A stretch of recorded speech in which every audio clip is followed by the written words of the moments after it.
So thank you, Marty, for sharing the schedule out in the chat. I just want to briefly run through the schedule for the day.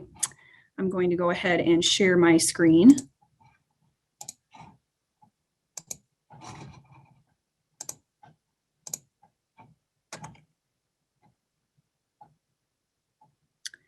So again, this schedule, there is a link to that on our agenda for today.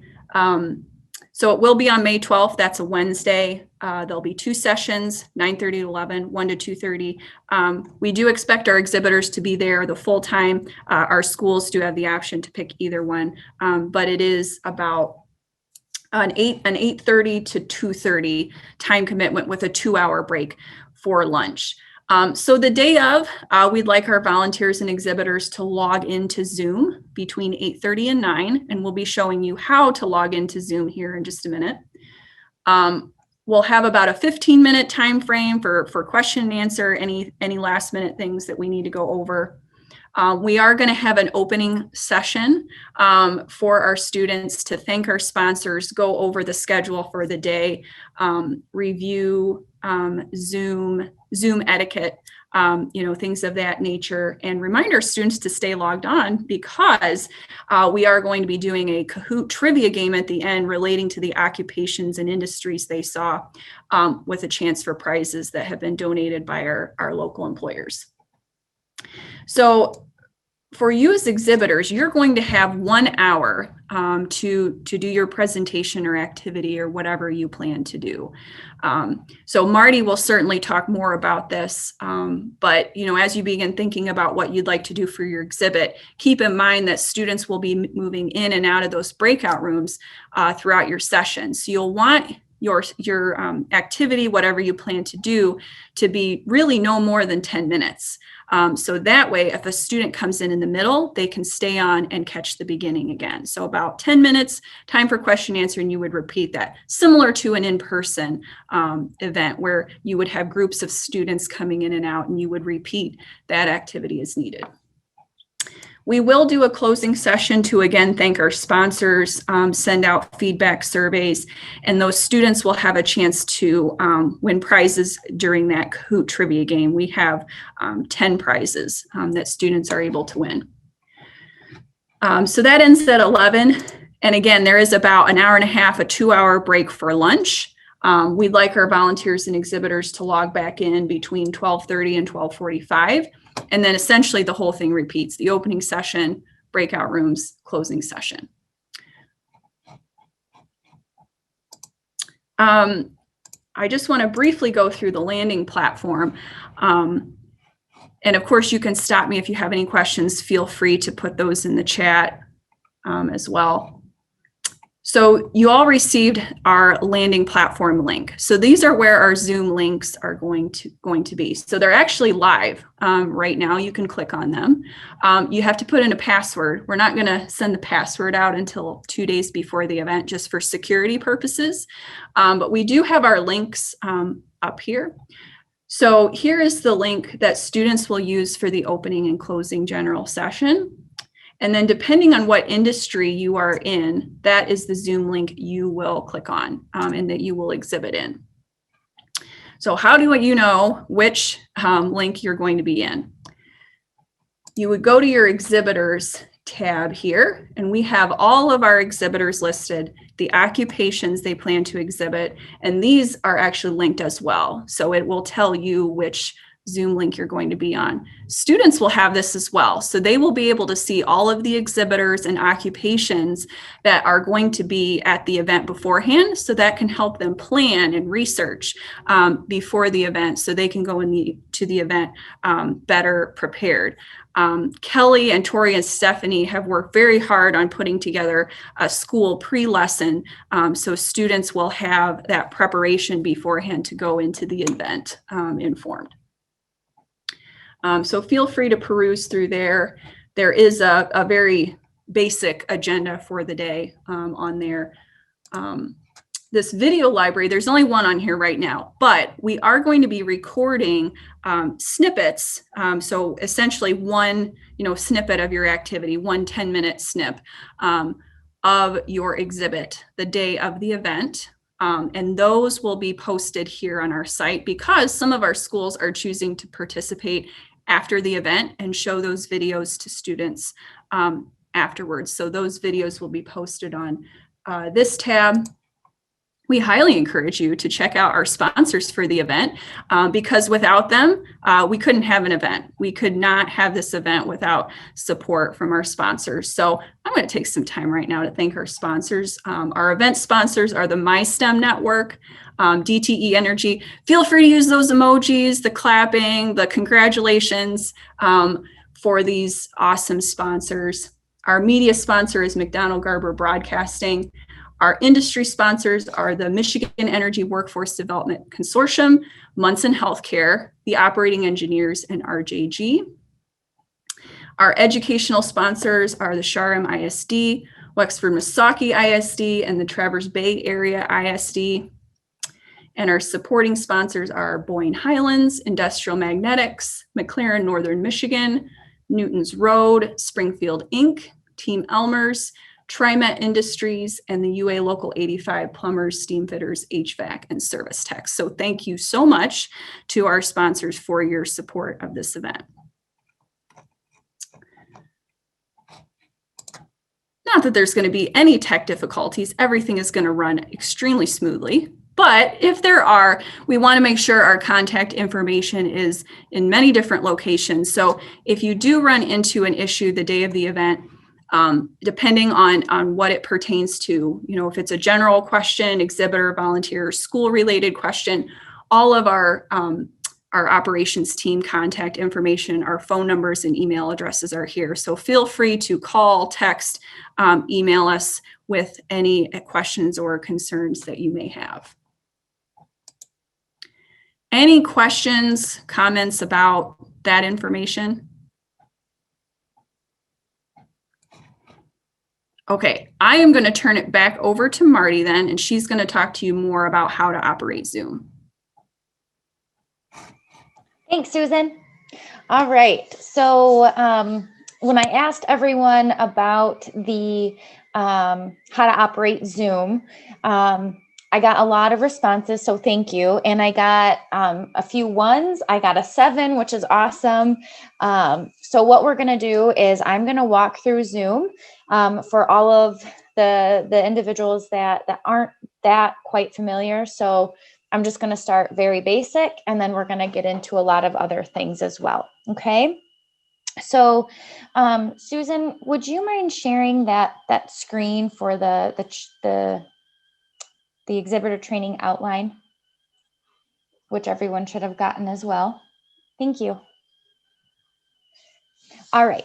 So Zoom, we will be using Zoom as we already mentioned for our event, and we're going to have some breakout rooms. So we're going to go in to breakout rooms. We're going to talk about how to do all of that during this session, so don't worry.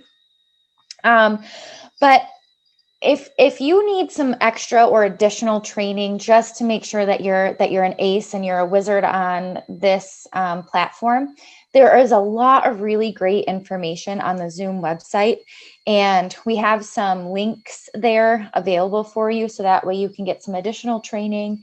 I know that for myself, I've learned a lot. I keep learning with Zoom, so there's always something to learn. So don't feel like you don't know a lot because we're still learning. The other thing too, this is very, very, very important. If this is the only takeaway from today, then I hope that this is it. Make sure that you download the most recent version of Zoom. That is very important because that is going to allow you to go into breakout rooms. That's going to allow you to do a lot of features that you may not necessarily be able to do with an older version. So for instance, I thought that I had it downloaded when we first started talking about this, and I did not. So I had to make sure that I had it downloaded as well. Okay, so that link to download is right there. It's highlighted for you. Okay. All right. So right now we're going to talk about the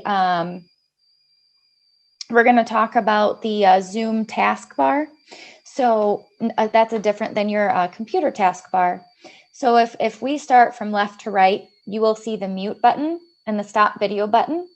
And I'm pretty sure that these are pretty common for most people. If this is all that they know about Zoom, these are pretty common buttons to click to mute yourself and to stop your video and turn those both on. Then if you go over to the right, there's that security button, and these security buttons, if you look at these, you have a lot of different options. So you have capabilities to allow participants to do several different things if you choose to. And I believe all of you are co-hosts, so you should be able to see what I'm seeing as well. You also have a chance to move a participant, which we can talk about that a little bit later. And then you also have your participants. So when you click on participants, this shows a list of everyone that is in the meeting right now. And you can also see who is talking based on the little microphone that keeps moving up and down. And you can also see from this who has their video on and who does not, with the video icon as well.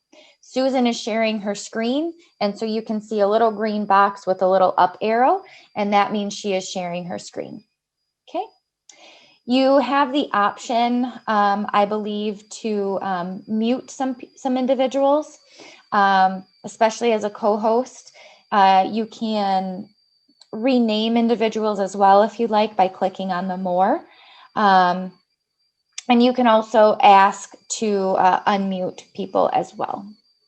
There's also an option for polls, and those polls we're not really going to use right now, but this is another way that if you choose to interact with students in your exhibit, you can choose to do a poll. And then we have our chat feature.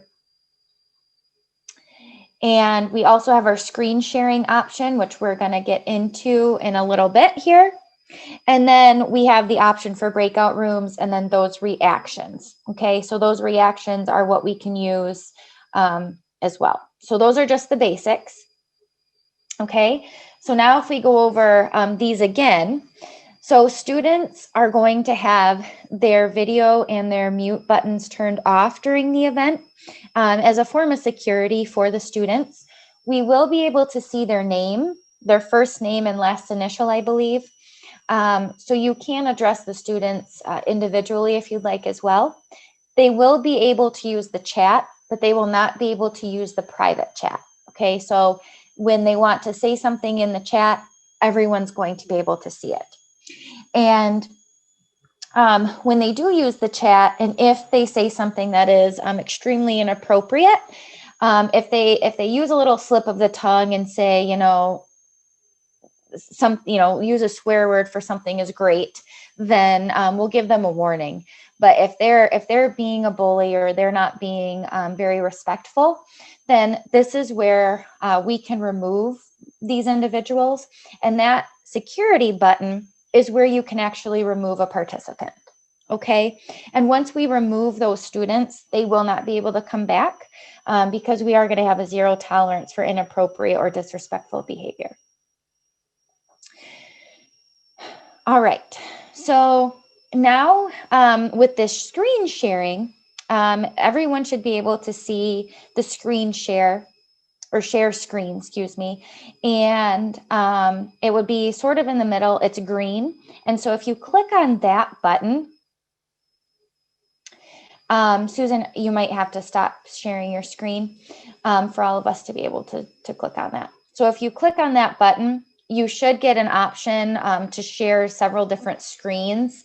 And if you are choosing to do a presentation for your exhibit, make sure that you already have your presentation pulled up. So whether you're using Google Slides or whether you're using PowerPoint, Prezi, or if there's some other type of presentation platform that you're going to be using, make sure that you're prepared and have that available and open the day of the event.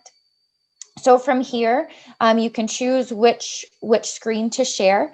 And if you also have a video, okay, make sure in the bottom left-hand corner, it says share sound.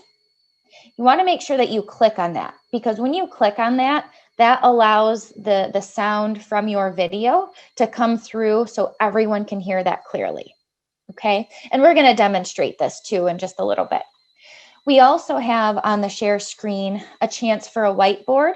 And this whiteboard is just like a normal whiteboard, except it's virtual. So you can click on that, you can share your screen, you can interact with the students, and you can write things down if you have a stylus or your finger, or you can even use your mouse. And you can use that as a tool for your exhibit. Okay? Yep, thanks, Susan.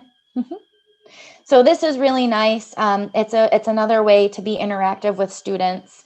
It's a way that, you can ask questions and you can answer it this way. You can also use those reactions that were all the way over to the right-hand side of your Zoom taskbar, and you can ask a question and you can use one of these reactions, okay? And the answer might be one of these emojis that you'd like to use, okay? All right. So, Susan, do you have a video already pulled up?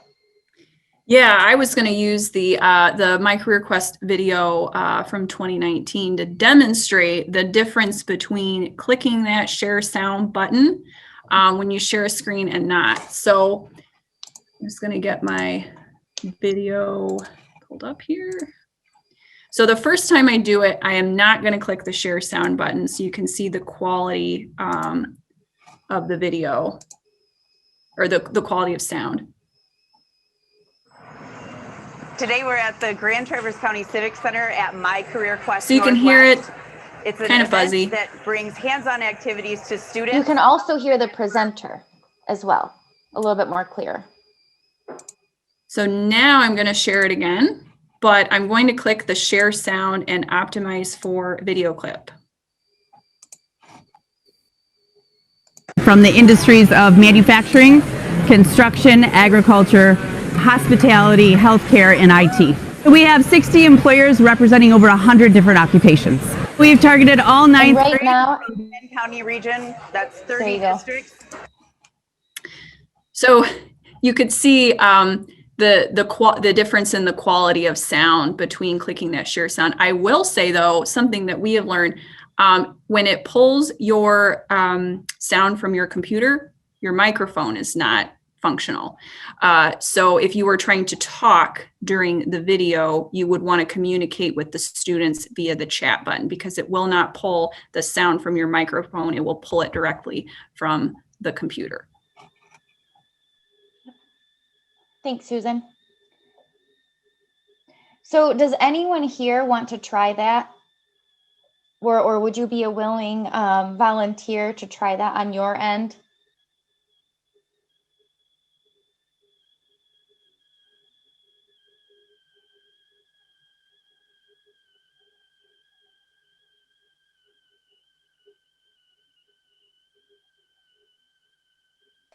What Marty's doing right now is called wait time.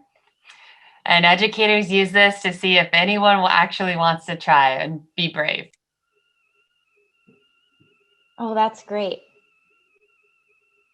Oh, thank you. We love you too, Benita. Hey, Dawn. Yay, you're using the clap emoji.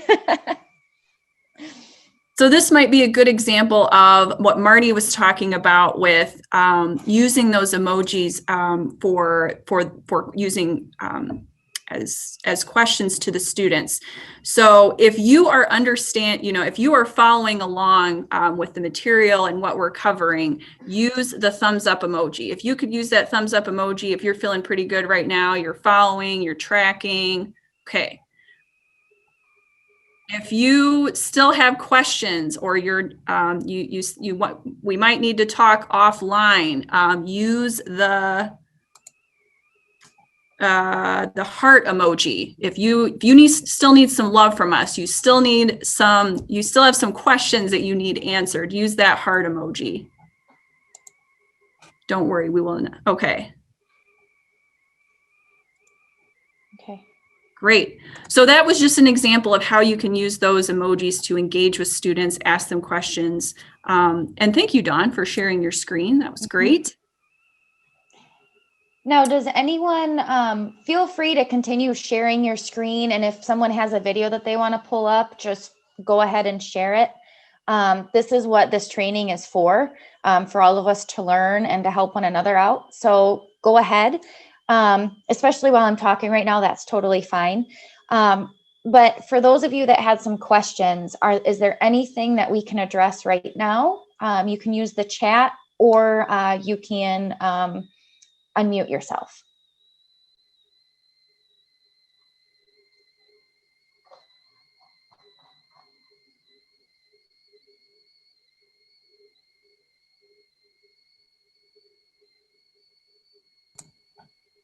We will stay on for a few minutes after the meeting is over. If you want to ask us some individual questions, we will be staying on for a few minutes afterwards. So.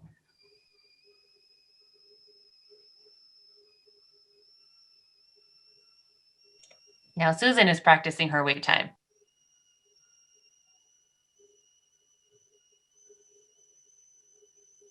So we have a question here from Dawn that says, is it correct that the rehabilitation team is sharing the hour presentation time? So that's a really great question. So, and Susan, you can join in to the answer as well. But so how these breakout rooms are going to work, which we're going to get into too in a few minutes here, is the entire event. There's 2 sessions and they're both an hour and a half long. So the first 15 minutes is more like a welcome, having everyone come in and just addressing a few things, you know, showing some support and thanking our sponsors.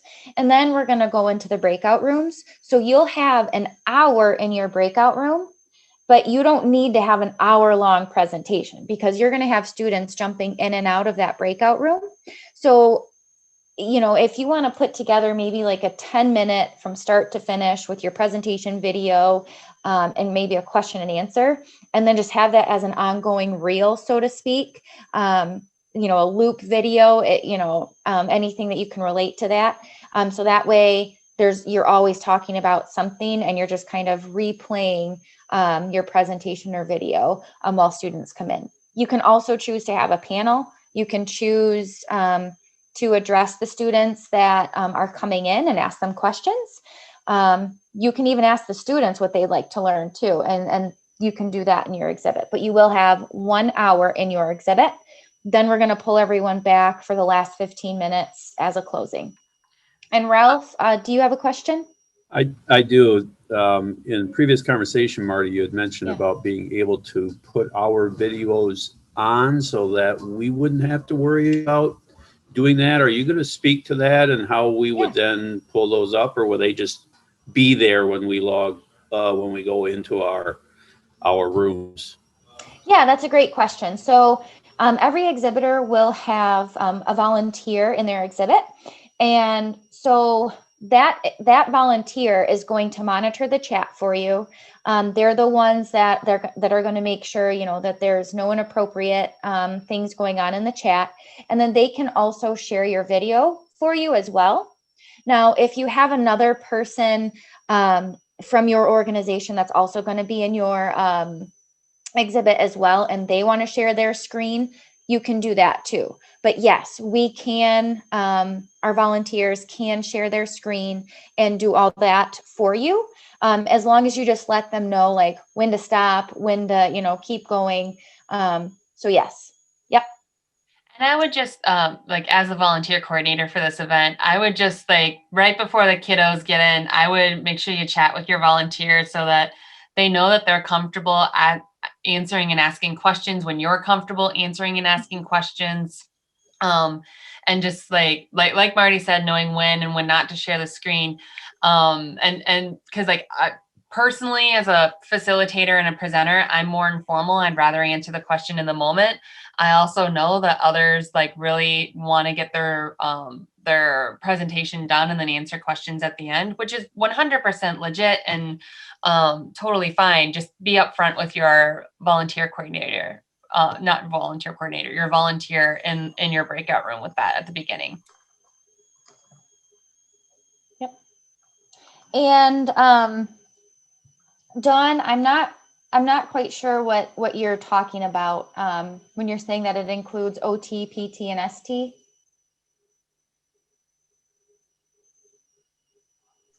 So if you wouldn't mind saying, yeah, occupational therapy, physical therapy, and speech therapy are a rehab team. Mm-hmm. So I am wondering if our chat or our breakout room will include all three of us versus individual professions, because we work as a team.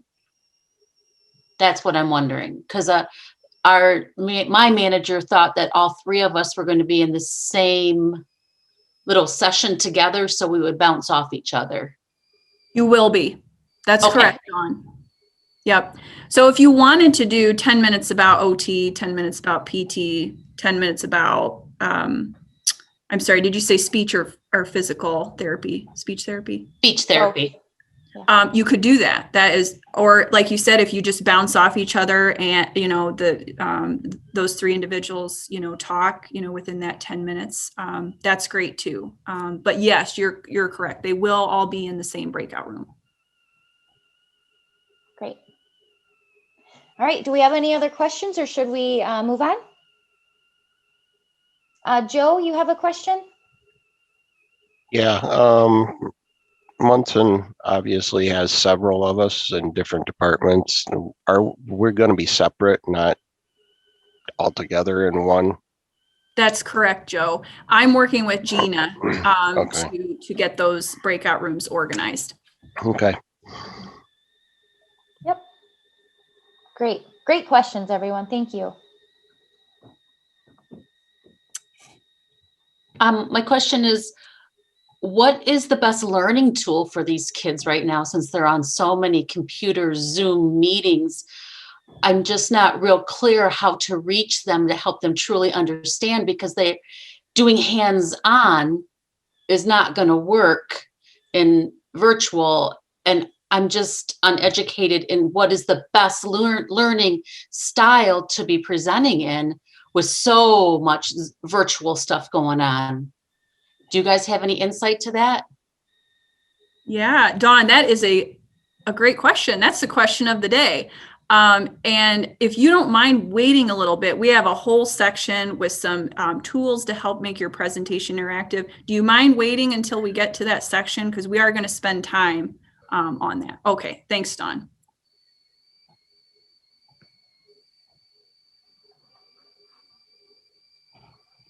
I think at this point, I think we should probably go ahead and move forward with our agenda. Great.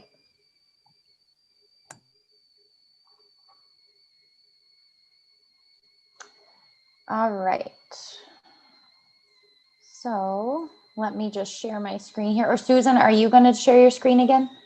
I can share it. Okay. All right.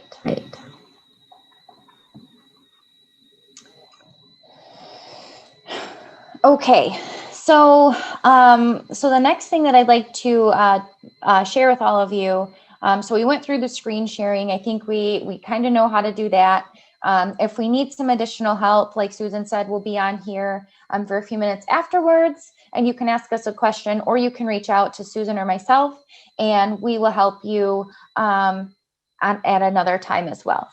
So there is something that we have. It's called a live transcript. And so Susan, the host, will have to turn that on. And if you notice right now, what I'm saying is being transcribed on the bottom of your screen. And we're going to keep these on for students that may be deaf or hard of hearing, so that way they can also enjoy the event. Now, if you're someone that may think that this is a little distracting for you, you can turn that off. And so if we go right next to the share screen, and then it has our record button. And then what we can do is where it says live transcript, you just click on that, and then you can hide those subtitles. You can also do the same, but turn them back on. You're only going to see live transcript when the host turns on this option, okay? And it will be turned on for the event. And if you need help turning this off the day of the event, or maybe you want it back on, feel free to call, text, email us, talk to your volunteer in your exhibit as well. Okay. And then we already went over the reactions. So those are fun. That's another way to interact with the students. So Dawn, again, you know, if you want to interact with those students and you have a question, just tell them to use an emoji. You know, that's one little way. And we're going to go over some other things as well. Okay. So some of the co-host permissions, and Susan, if you also want to help out with this as well, that'd be great. So pretty much the co-host will be able to do most of the things that the host can do. Okay. So let's see here. Susan, if you want to help me out, that would be great. Sure. I think Marty, you already did a great job of going over some of those permissions, and certainly we want to keep you informed, but we also don't want to overwhelm you. Like we've said before, there's going to be a volunteer in your breakout room. All we want you to be able to focus on is just exhibiting and presenting. So the volunteer will help you watch the chat. If there is anything inappropriate, they will remove the student. You don't need to worry about that. All you need to think about is focus on your activity, your presentation, whatever you plan to do for the day. Like we said, students' cameras and mics will be turned off. They won't be able to turn those on. So you won't have to worry about any disruptions, anything like that. Everything will be communicated via the chat. But like Marty has said, we have made you co-hosts, so you do have those additional permissions. You can share your screen, the students can't. You can use the annotation tool and share videos. The students cannot. So I think that's really the main thing you need to know as a co-host is you have those screen sharing and being able to turn your camera and mic on permissions that the students will not. And that's just to minimize disruptions, protect student confidentiality. So I think the big thing to remember too is Zoom is free. You can set up a free account and practice on Zoom anytime you would like. Anybody on the operations team, Marty, myself, Kelly, Drea, Stephanie, we're all happy to sit down and with a one-on-one Zoom meeting with you and go through, everything on Zoom, practice, we can even act like we're 14, like we're one of the students if you want, and help you to, decide what you want to do for your activity. So I think at this time, it would probably be a good idea for you to actually see what the breakout rooms are going to look like. So I'm going to go ahead. I just created one breakout room for today, but obviously the day of the event, we're going to have many breakout rooms available. So you should have seen a notification at the top of your screen to join a breakout room. And there's only one available to join. I just called it Super Cool Breakout Room, but you as the exhibitors will have the ability to decide what your breakout room name is going to be. And you should have received communication from either Marty or myself about naming your breakout room. Of course, you can use your company or your organization name, but we're encouraging you to think of something creative, maybe related to your occupation or industry, that's going to encourage students to join your breakout room. So I already see some of you are joining. So in order to do that, you click at the bottom of your screen where it says breakout rooms. And you should see, like I said, there's just the one right now, and there's a blue join, and you just click that join and it will automatically move you into your personalized breakout room. You may need to scroll down to see join. Thanks, Marty, because there are so many of you on this call today. If you are not seeing that option, that probably means that your Zoom version is out of date. So what that means is you would need to click on that link we had at the top of the agenda and update your version of Zoom. And then you should be able to select that breakout room. And it looks like, so Marty's in this. So I'm just going to stay in this breakout room for those of you that are not able to move into that room. So again, all you would need to do in order to be able to independently join the breakout room is just go in, download that most recent version of Zoom, and you will be good to go. Unless you're Daniel Garber, and then because you're on your phone, you would have to be placed into the breakout room, just so you know. Thank you, Drea. That is a great point. And for our students that might be joining on their phone or they don't have the most recent version of Zoom, we can manually move them into a breakout room. We won't let them hang out in the main room the whole time. We will move them into a breakout room. I don't know if they'd want to hang out in the, like, let's just like look at this realistically. Would you really want to be in an empty room by yourself for an hour and a half? Like, I don't think they'd want to be there, to be honest. Yep. Okay. So I don't know who did that, but thank you for closing the breakout rooms. You should be getting a notification. All breakout rooms will close in 50 seconds. So that's really nice for you as exhibitors because it gives you that countdown. So whatever, you're in the middle of saying, okay, I got 45 seconds before those breakout rooms close out.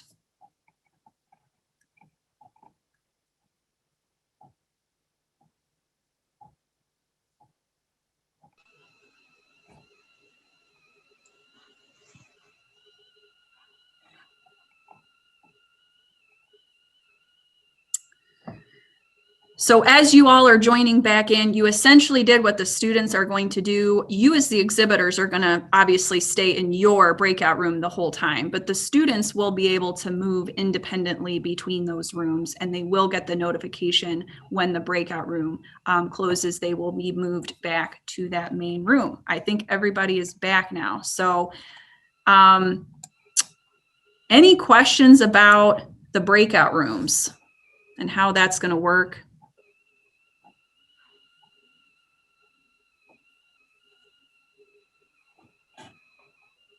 Okay. Yeah, they're 100% on board. They love breakout rooms now.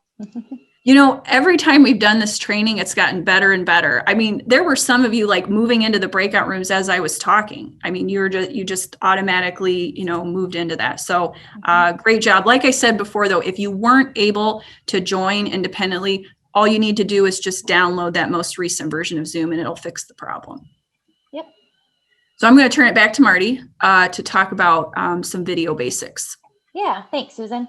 So just keep in mind with your video basics, or if you're using a presentation, or if you're just going to have some type of a Q&A for your exhibit, just make sure you're aware of the lighting, you're aware of the background, you're aware of distractions, just because, a lot of different things can happen. And we just really want to make sure that we're giving the students, the best presentation that we can and the most clear presentation. So make sure, and this is a huge one, because I think a lot of us nowadays are using dual screens, whether they have two different, monitors going or three, but your monitor might actually be bigger than your computer laptop that might have the screen on it. And so you might be turning and you might actually be talking to your second monitor, but as I'm demonstrating, I'm not looking at you, even though my second monitor, you're on my screen.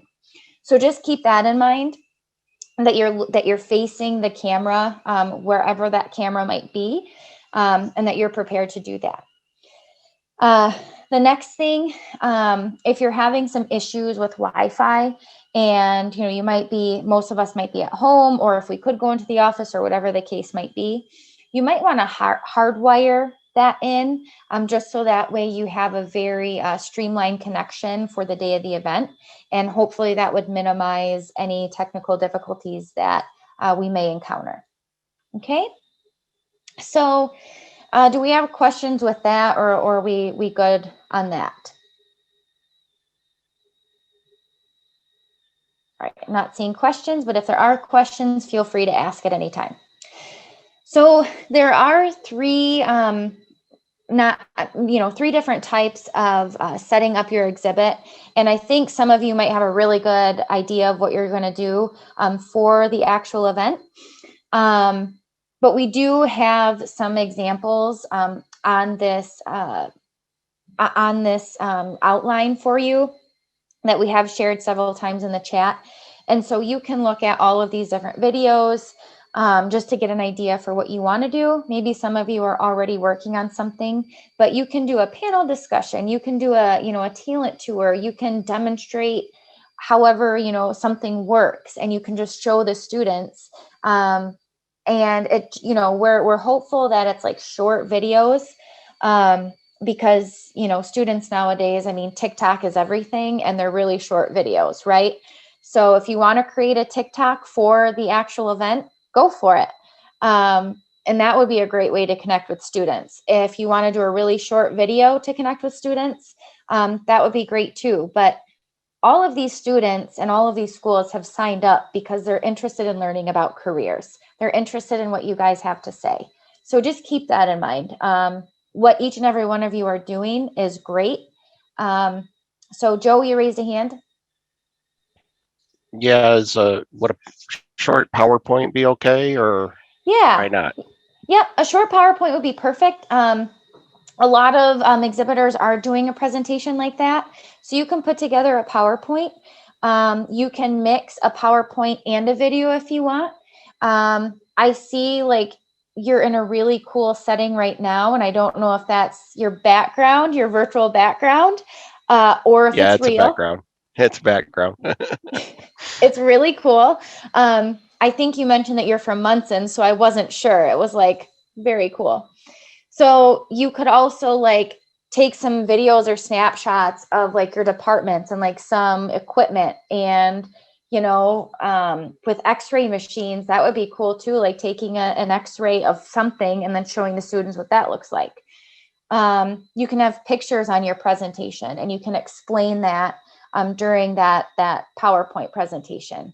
Does that help? Just give me thumbs up if you want to. Perfect. Great.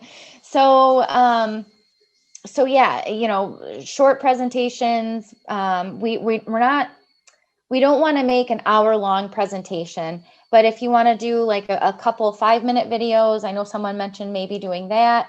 3-minute videos, you know, question and answer. But the hope is to maybe, you know, a 10-minute all the way put together through a presentation. So feel free to look at some of these videos that we already have. I don't think we have an actual presentation like a slideshow, but feel free to look at these to give you some examples. So there are some other ways and tools that you can use to engage the students. So you can do some polling, and you can use Doodle is a good one, Mentimeter, Pollmaker's great, Slido is a really fun one. You can also do some like trivia games as well. I know Kahoot is a really fun one, and that's pretty common. Some of these do keep in mind though that you have a limited amount of times that you can use them before you have to pay for them. So keep that in mind. You can also use Prezi.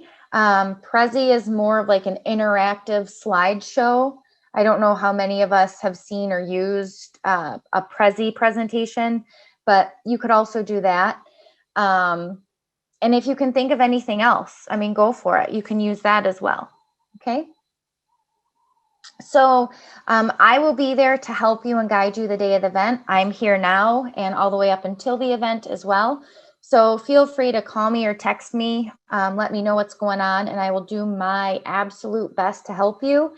And if I can't figure it out, someone will figure it out. So, you know, we will get your problem addressed as soon as we can. So the really cool thing too that we're doing to hopefully minimize any difficulties that we might have is on May 5th. We are having a required orientation for all of us to be in attendance. So that way we can practice and we can go through what the actual event will look like. And most of you should have gotten an invitation for that, if not all of you by now. And I believe that is from 3 to 4:30 on May 5th.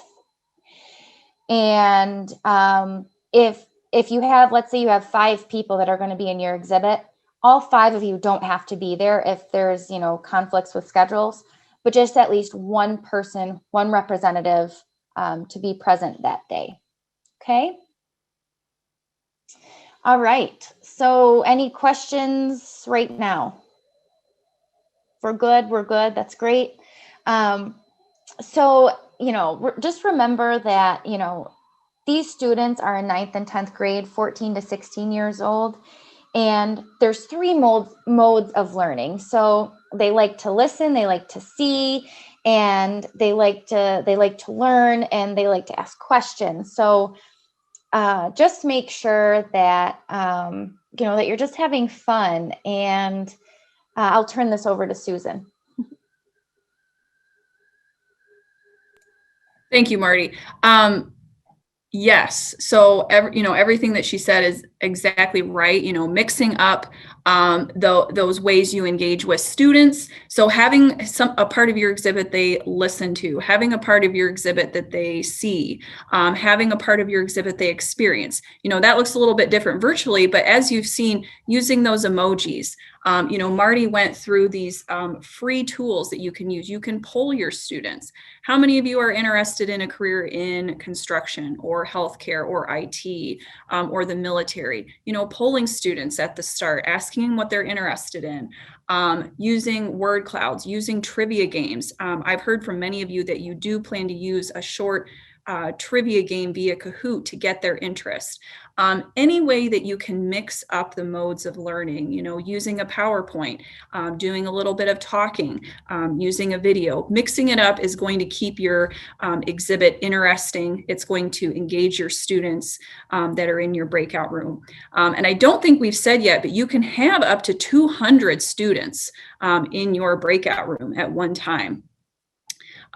So, mixing it up will help it to be as interactive and as engaging as it can be. So Marty mentioned, considering your audience. This is 9th and 10th grade students. We're including 10th grade this year because they missed out last year as 9th graders. Unfortunately, we had to cancel our 2020 event due to COVID. So we are including both of those grade levels.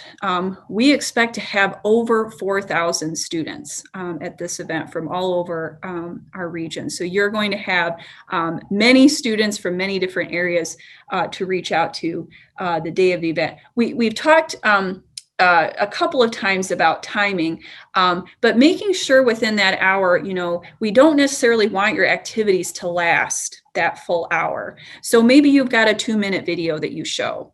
You do an activity where you engage with the students and discuss, and then maybe you end up with a short PowerPoint presentation. Making sure that whatever your activity is lasts no more than 5 to 10 minutes, and then time for question and answer. So that way you can present it multiple times for students that are coming in and out of your breakout room, very similar to what an in-person event, My Career Quest is. Make sure that you speak in layman's terms because these are 14 to 16-year-olds. So don't use too many technical words and terms. If you do, make sure you follow up with a definition or a description of what that technical term is. And remember, smile, humor, smiles, gestures are a good way to keep your audience engaged. If your students see you having fun, they see that you enjoy your career, they're going to have fun too. Again, we say this over and over, but it's true. Give them something to interact with. Use polls, use those reactions, use contests or games or discussion to keep them engaged. Use a catchy title, for your exhibit that's going to, pique their interest.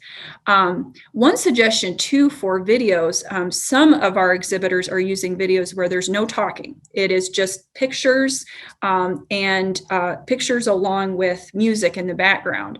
That's a great way to engage because students can form questions about, well, what is that type of equipment? What's going on in that video?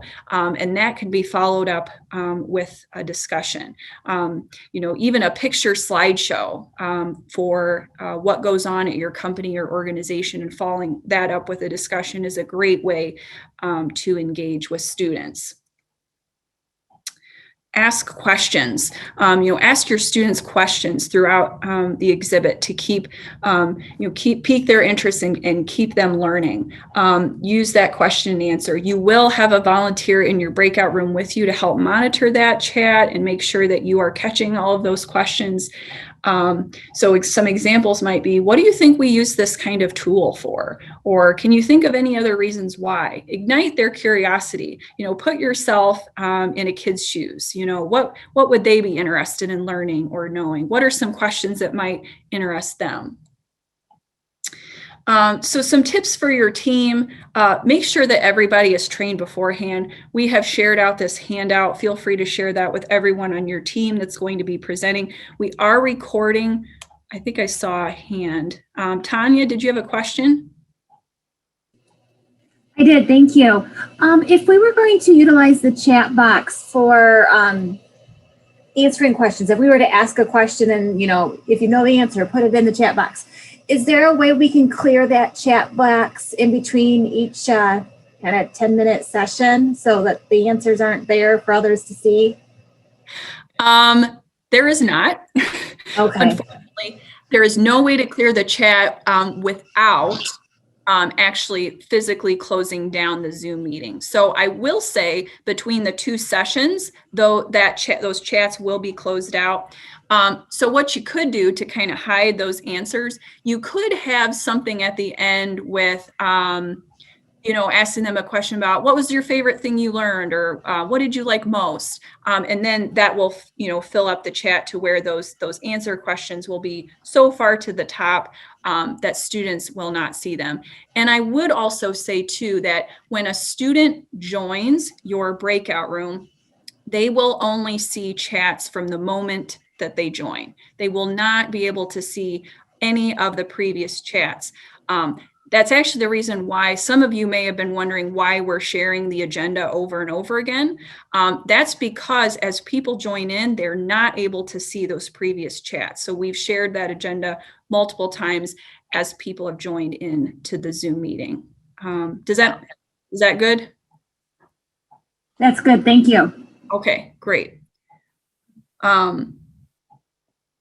So we do recommend that you have 2 to 3 people in your exhibit at all times. We do understand that that's not always feasible. So that's another reason why we have a volunteer in your breakout room with you to help you assist you the day of the event.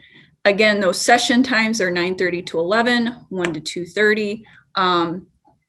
So something you may want to consider, there is a good chunk of time for lunch, but you could potentially have different staff, running the exhibit at those different session times. The most important thing though is for you to have fun the day of the event. As we've all said, if you're having fun, if you show that you enjoy your career and where you work, the students are going to see that and they are going to have fun too. And many of our exhibitors walk away from this event with a renewed interest and passion for their career. They realize, wow, what I do is really cool. And we know you're here. We know you want to participate in this event because you do love your career and you want to share it with the youth in our region. So just make sure that fun, that interest, that passion shows through the day of the event. That is the end of our agenda. I think at this time, we'll just go ahead and open it up for any questions that you may have or anything that we need to cover again. I would also. Kelly is asking if our recording is currently paused on purpose. Nope. I'm not sure how that happened, but it did. So I just resumed it.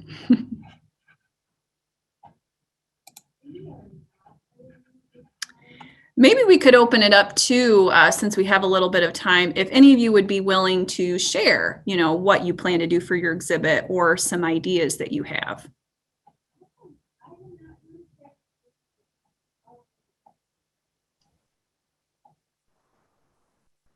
Oh, this is Joe. I've done presentations at the schools before, and I was at the 2019. But my presentations at the school actually use a PowerPoint, like I asked about. I could practice sharing this. Let's see. Oops, where'd it go? Hang on, be right back. There we go.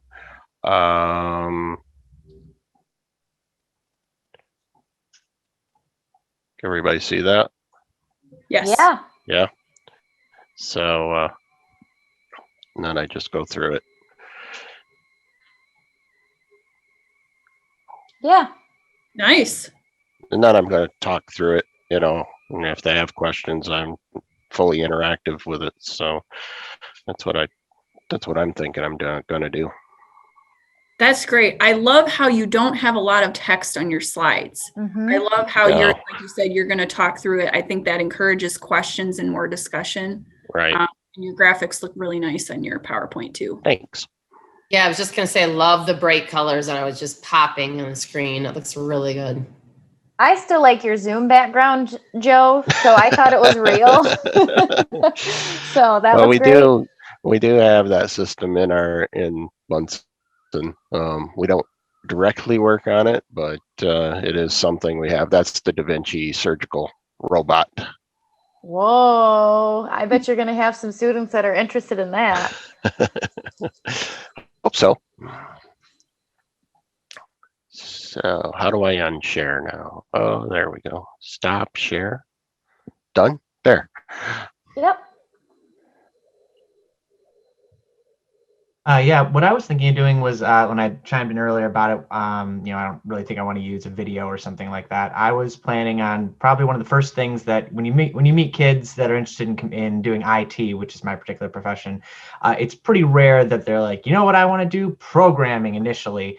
The thing that usually gets kids most engaged with computers a lot of time is the hardware. So I was thinking of getting the motherboard and the basic components of what a computer is, because the case really just protects it. Getting that out and just kind of showing the flow of how data goes through a machine should be quick and easy. That I can kind of just go through it and say, believe it or not, a computer only really consists of, say, 6 components, and you know, here's what they do. And I think that's a really good way to get kids to just be like, wow, 1, computers are a lot simpler than I thought they were, and 2, there's really cool looking stuff in there. Yeah, that would be great. And I'm wondering if some of the students might even like know some of the stuff that you're talking about, because there's some pretty like talented students. So that's awesome. Well, that, and I would also see, so some of the kids have been going into, Minecraft. There we go. They've been going into Minecraft, and like some of those components are built in the virtual world. So that's like, as you go through and say, here are the hard components, you might be able, because I know like they do circuitry and stuff. You might be able to see if that's something that you can get the kiddos involved with. And by kiddos, I mean, these are basically adults, only like slightly not. Like that's kind of the age group we're working with. And so like that might also be an option too. Yeah, I mean, I've seen people where they build computers using components in Minecraft, and I'd like to think that I know what I'm doing, but I've seen that stuff, and it's beyond mind-blowing, to be perfectly honest with you. Well, exactly. And that's the kind of, yeah, no, I'm with you there. And that's the kind of stuff that I know as a student, I would get really passionate about as well. But like, also, I'm surprised what some people can create in Minecraft. Thanks, Tyson. Anybody else? Hi, Susan. This is Tanya Janes again with McLaren, Northern Michigan. And I know when I talked to you on the phone, I had asked you a question, and I don't want to jeopardize the time here, but was just wondering if, because there are quite a few folks I know from Munson on the phone, as well as other healthcare organizations. We here at McLaren haven't 100% nailed down exactly what professions we want to highlight.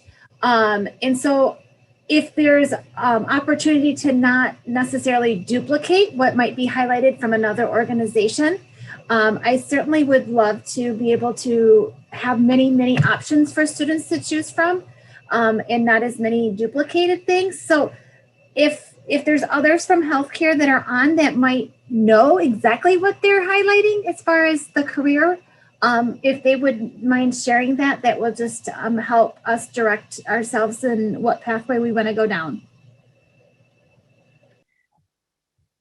That is a great point, Tanya. And I know like you said, we have several people from Munson on the phone. I don't personally have a list at this point of the exact occupations and departments. But once I confirm that with Gina and I, get the okay, I would be happy to share that with you if that would be beneficial.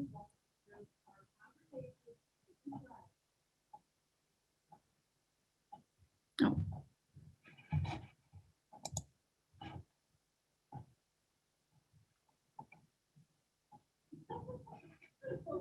Well, Joe is on the ball. He's already put that in the chat. So thank you, Joe. So it looks like biomed, OT, PT, ST, radiology, and family practice, medical assisting, and phlebotomy. I think we're going to have the healthcare field pretty much covered. You know what I think would be a cool thing to do, and I don't know if this is even possible, but would there be something that you guys could X-ray on your X-ray machines and then show the students what that looks like? Like if there's like a stuffed animal or something, or if there's like a dummy that you could like put something inside of and then like X-ray that and then show the students what that X-ray image looks like. Maybe I'm thinking way too out of the box. I don't know. Well, I could go out to the things that you wouldn't think people would put inside their body, like they swallowed or other things. There's a lot of pictures of the stuff like that out there. Because I bet you that would be pretty cool for students. Like, you swallowed a pencil or a cord or what? There's other ones out there also that like the X-ray of a snake or a mouse. Cool. Or more unusual eggs that have been incubated before they hatch.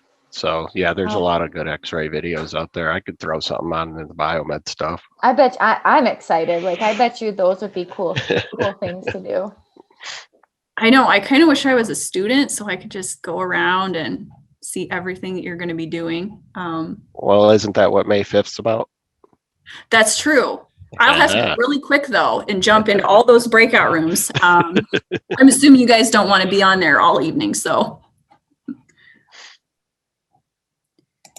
anything else? Anything else you want to share? Any other questions you have? There's one thing I want to say about like maybe phlebotomy or just the medical field again. Would it be a good idea to maybe explain like the size of needles and what they're used for? I know some people aren't big fans on needles, but I know that there can be little ones and all the way to like huge ones. That might be a cool thing too.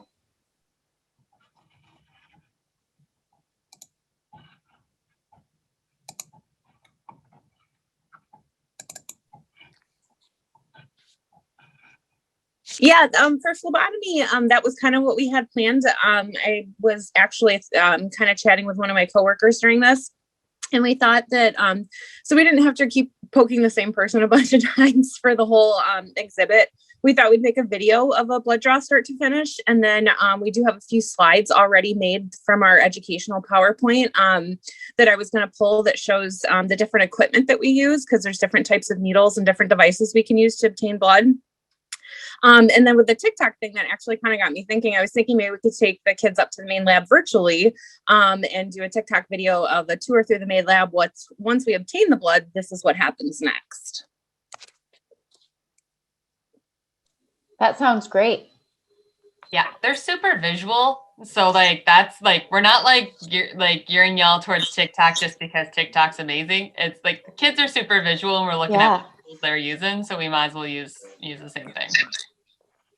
And I also like it's a little less scary to create a 3-minute video maximum rather than like find out that the 30-minute video that's nice and polished isn't interesting to the kids at all.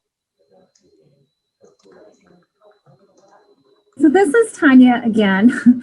I'm going to try to share my screen for a second here, because this is something that we have actually done at other schools before, and showed some, let's see from my beginning here if I can get this, some videos of different imaging. And so we asked the students to first look at the first slide and see if they can figure anything out. of what the bones might be. And then the next slide kind of points out some of the different areas that they may be familiar with. And then, you know, maybe what might be here indicated in this. And then we end up, you know, showing them that this is a child that has swallowed a coin and what it might look like on film. And kind of figure out maybe what might be wrong with some of these things as we show them. So this was one of the areas that we are going to highlight. I know that others had said that they were going to do some radiology as well, but this is just sort of a little game that we were going to play of kind of if you can figure out what this might be. And we'll put a little bit, yeah, I know someone just— That looks painful. We'll put a disclaimer on that some of the images may be a little bit squeamish for some people. You know, some traumas that we've had come in over the time. So anyway, I will stop sharing now, but that was just kind of some ideas that we had. That'd be awesome. Yeah, these are great.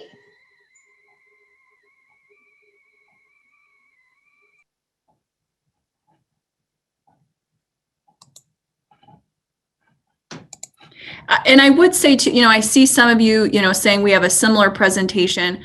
And again, you can only have up to 200 students in your breakout room, which sounds like a lot, but when you're talking about 2,000 students in 2 different sessions, we may have some students, you know, waiting to get into your breakout room. So I definitely think if there are some, you know, occupations or industries that are duplicated, that is fine, because we are going to have so many students at this event that they, you know, will be able to, you know, go to different breakout rooms. So if one is full, they can go to the other. They may want to see 2 presentations about a similar occupation, because they're not going to be exactly the same presentation. So please don't feel that you have to, you know, if you really want to highlight an occupation and another organization or company is doing it, please feel free to go ahead and use that occupation, because your presentation will be different than the other companies. And like I said, we're going to have so many students that it will be a good thing to have multiples of different careers or occupations.